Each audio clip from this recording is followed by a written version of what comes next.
Hello friends, welcome back to my channel. It's me Laiba और आप देख रहे हैं Laiba health and beauty tips. Friends, आज मैं आप लोगों के साथ एक बहुत ही इंटरेस्टिंग होम रेमेडी शेयर कर रही हूँ जो कि ईद से पहले आप अपने रंग को गोरा कर सकते हैं, आप अपने रंग को ग्लो बना सकते हैं। हर लड़की की ख्वाहिश होती है कि मेरा स्किन वाइटन हो, मेरी स्किन ग्लो करती हो। तो इसके लिए आज मैं आप लोगों के साथ एक बहुत ही इंटरेस्टिंग होम रेमेडी शेयर करूँ जिसके इस्तेमाल से आपको बेस्ट से बेस्ट रिजल्ट मिलेगा। तो चलिए स्टार्ट करते हैं। पर इससे पहले प्लीज़ मेरे चैनल को सब्सक्राइब कर लें और बेल आइकन को दबाएं ताकि मेरे डेली की नोटिफिकेशन आप लोगों को आसानी से मिलती रहे। इसके लिए आप लोगों को सिर्फ 4 चीज़ों की ज़रूरत है।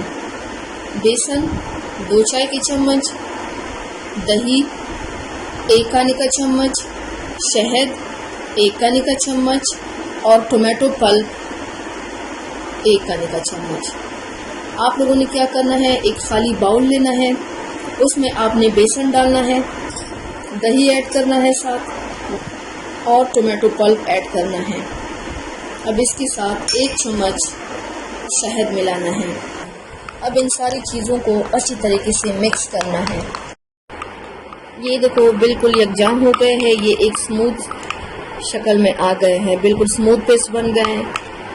इसमें टोमेटो के बीज है वो एज अ स्क्रबर काम करेगा। अब आपने इसको यूज़ कैसे करना है, आपने पहले हाथ को वॉश कर लेना है। वॉश करने के बाद अब आपने इसको अपने हैंड के ऊपर, फेस के ऊपर आपने अप्लाई करना है। आपने 5 मिनट तक मसाज करना है एज अ स्क्रबर की तरह। इसमें जो टोमेटो की बीज है वो एज अ स्क्रबर काम करेगा। फिर आपने 30 मिनट के लिए छोड़ देना है। 30 मिनट के बाद आपने इसको ठंडे पानी से धो लेना है। फिर आप देख लीजिएगा कि आपकी स्किन कितनी ग्लो करेगी।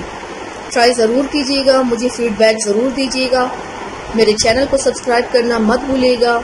मिलते हैं मेरे नेक्स्ट वीडियो के साथ, तब तक के लिए अल्लाह हाफिज़।